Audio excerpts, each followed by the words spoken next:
Señor presidente, lo que está claro es que hay quienes creen que Masa fue hecha con una empresa del Estado para reportar utilidades. Y está claro que una empresa de esta naturaleza jamás va a entregar utilidades. Tenía un rol subsidiario.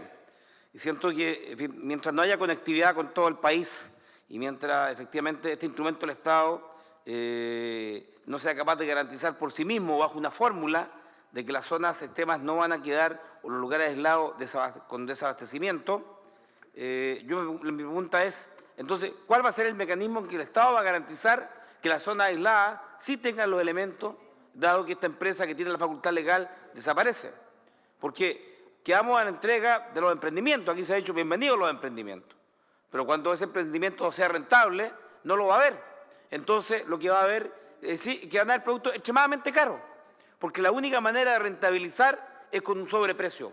Es decir, un precio que recargue el flete, que recargue el costo de oportunidad. Por tanto, mantener estratégicamente una empresa de esta naturaleza es siempre una virtud para el Estado. Porque si el mercado no resuelve, entonces resuelve el Estado. Si hay emprendimientos, bienvenido. Pero si esos emprendimientos no aparecen porque es extremadamente caro o porque no hay interés, el Estado tiene un instrumento. Desprenderse de este instrumento para resolver problemas esenciales del rol que la Constitución le asigna al Estado, el derecho a la salud, el derecho a la vida, el derecho a sobrevivir, me parece un error. Porque si me dicen que estamos perdiendo 8 millones o 5 millones de pesos mensuales, por favor, basta revisar cuántos son los costos administrativos que tenemos en múltiples empresas del Estado para poder, digamos, tener una cuenta de que no es una pérdida, es un costo latente. Es decir, pagamos por eso, pero tenemos un instrumento.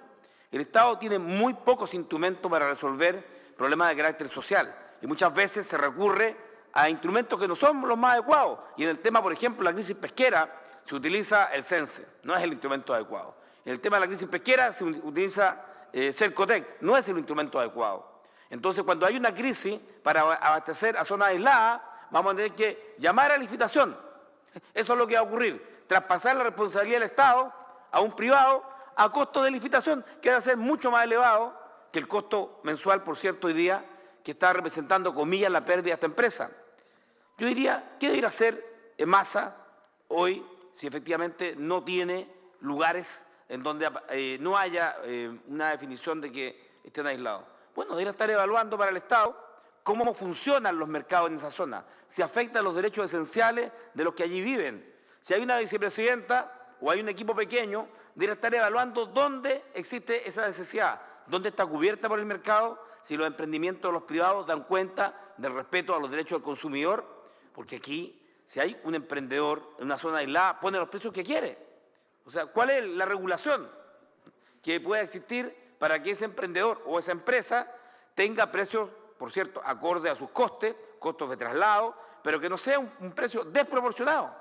Bueno, es que efectivamente el Estado tiene un instrumento, si necesario, para intervenir y regular aquello, para que aquellos sientan de que si ellos cobran excesivamente y hay un abuso, hay usura, bueno, efectivamente el Estado puede intervenir. Señor presidente, creo que es una pérdida innecesaria. Esta ley de los años 60 se hizo con una finalidad. El Estado permanentemente puede atender como deber de Estado a aquellos sectores. Por lo tanto, si el argumento es que está con un déficit de 5,5 millones de pesos mensuales, no resulta coherente, señor presidente, desprenderse de un instrumento creado por ley que fue eficaz en su momento, pero que tiene una latencia indesmentible. Una empresa de esta naturaleza, cuando hay épocas de cobertura de mercado, tiene que hacer las evaluaciones. ¿Cuánto están costando los productos básicos en la zona aislada? ¿Están de acuerdo a los precios de transporte y el mercado regional? Puede generar una función anexa, es decir, una revisión constante de que el Estado o el mercado sí están llevando abastecimiento a los lugares aislados. La afirmación temeraria de que no existen lugares aislados en Chile es temeraria, porque depende de la naturaleza. En este país lleno de accidentes geográficos y lleno de un clima efectivamente rudo, zonas aisladas van a existir siempre. Y por tanto, yo quiero hacer recuerdo, en el Alto Biobío, señor presidente, durante 10 años, Endesa garantizó a los pehuenches que le iba a poner en el fondo el barco, que está en la cota 900, alimento para sus animales. 10 años, terminó el convenio y ahora hay que llevarle el pasto en helicóptero a un costo que ustedes se imaginarán, porque ya Endesa se desprendió del compromiso, o en el Huachi, con el tema del agua y la leña. Entonces, estas cosas funcionan cuando, por cierto, hay mercado, pero cuando no lo hay, se va a requerir del padre Estado. Entonces, si nos desprendemos de una institucionalidad, que lo único malo que yo saco del informe es que tiene un costo marginal o de operaciones de 5,5 millones y es entendida como un costo negativo. Pero resulta que la prevención no es un costo negativo. Cuando tenemos nuestros cuerpos de seguridad sin actuar porque hay paz, uno puede entender que está perdiendo plata. O sea, uno podría decir, mira, hemos gastado en fuerzas especiales y en carabineros, no ha habido ningún robo, pero en realidad estamos entonces perdiendo plata. No, lo que ha sucedido es que tú tienes el instrumento y ojalá efectivamente no haya ninguna zona, pero tienes el instrumento. Crear un instrumento estatal o suplirlo mediante el proceso de licitaciones a privados, que no van a ir a hacer caridad, no van a ir a hacer beneficencia ni filantropía a la zona extrema, van a cobrarle al Estado. Creo que la suma total, cuando esto ocurra, va a ser muy superior al costo marginal de operación que hoy día he entendido como una pérdida cuando yo lo traduzco como un costo de mantención. Es el costo de mantención de un instrumento capaz de apoyar la subsistencia en lugares aislados de aquellos compatriotas que están haciendo patria, o la subsistencia en lugares aislados en donde la geografía o la propia ineficiencia del Estado por conectividad no ha logrado resolverlo. Siento de que no debemos desprendernos de este instrumento, que es un costo que podemos absorber, que es un tema que efectivamente pasa por las funciones. Y yo creo que me hubiera gustado tener el informe, el número de localidades en donde me dicen que hay emprendimiento, un análisis de precios para garantizar de que efectivamente los precios allí permiten que la gente viva. Porque lo sabrán los senadores de la zona extrema, si el costo de la vida y un kilo de pan o un litro de leche está a 5 veces su costo, nadie va a poder subsistir allí y nadie va a querer vivir allí. Y siento que el hacer patria, el marcar presencia territorial en la zona extrema, es un deber no de los patriotas, es un deber del Estado. Señor presidente, aquí ha habido un análisis economicista. Y uno podría decir, por cierto, hay una empresa, tiene una sola funcionaria, cumplió un rol histórico, pero siento de que es un instrumento del cual este Estado puede arrepentirse de haberlo eliminado. Y creo que los costos marginales de operación pueden ser absorbidos.